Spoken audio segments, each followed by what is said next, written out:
Video number 8, Justice was not served for Daniel. Hi, it's Kathleen, I'm back. I am picking up from video 7. I mentioned in the video that Daniel loved all humans and pets, even snakes. Well, snakes can be very evil even in human form. Psalm 140, 1-5. O Lord, rescue me from evil people. Protect me from those who are violent, those who put evil in their hearts and stir up trouble all day long. Their tongues sting like a snake.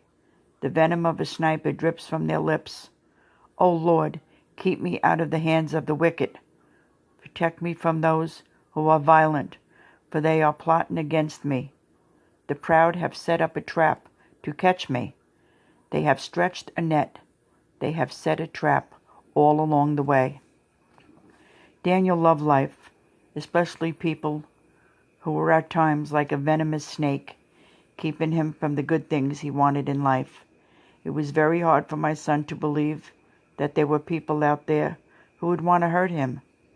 Daniel was a loving, caring, kind soul, and the bad apples who tried to hurt him through me were evil, and I will not stop till they are exposed for the wrong they brought upon my son, an innocent human being who just wanted to be safe and have some independence in his life.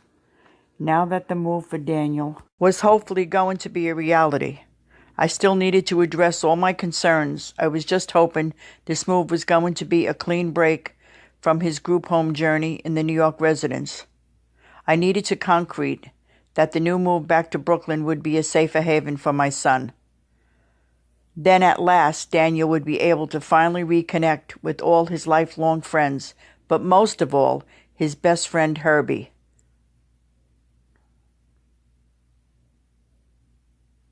Who he had known since 1970, at the age of 5, when they first met at their UCP day treatment program at 175 Lawrence Avenue, Brooklyn, New York. This is where Daniel spent 30 years of his life and shared so many great memories. But all this blew up when his dream of entering the group home in New York City was shattered.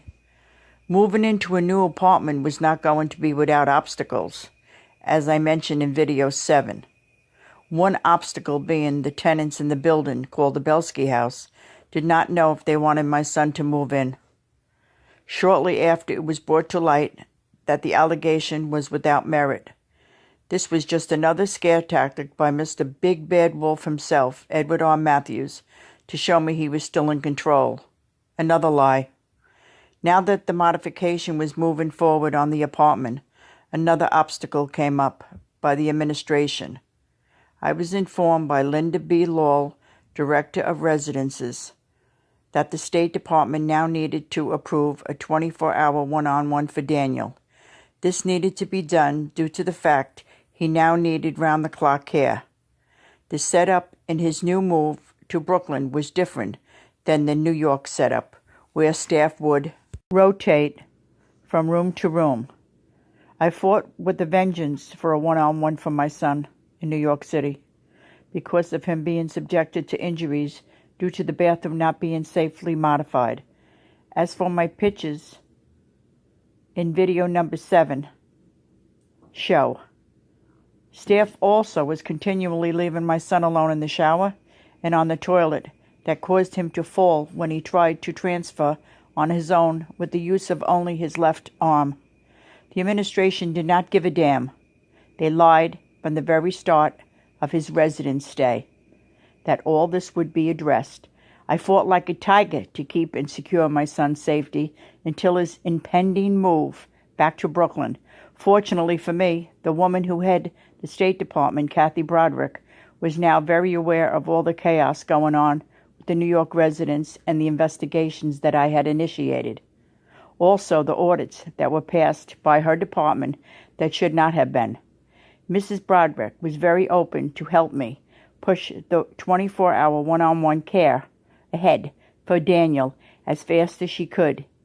She even admitted to me in an audio tape phone conversation that she made a special trip to the residence and observed the poor conditions it was in and promised she would make it better.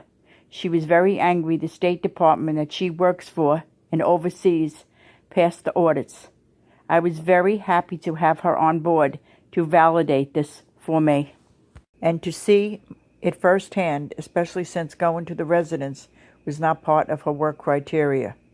I was very grateful for her help in having my son's move escalated faster from the New York City residence.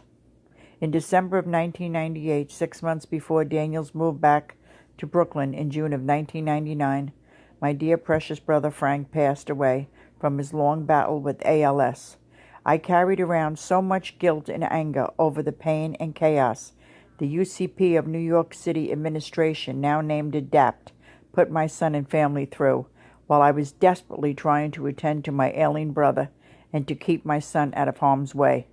The actions from Mr. Matthews and Mrs. Lowell were none short of criminal. In the next several videos, I would hope to be winding up the experience my son faced in his group home journey back to Brooklyn, along with the system that failed my son and other consumers. Video number 9, I will talk about the move and the obstacles that came with it. I want to thank you for watching and listening. Please feel free to leave a comment or like. Be kind.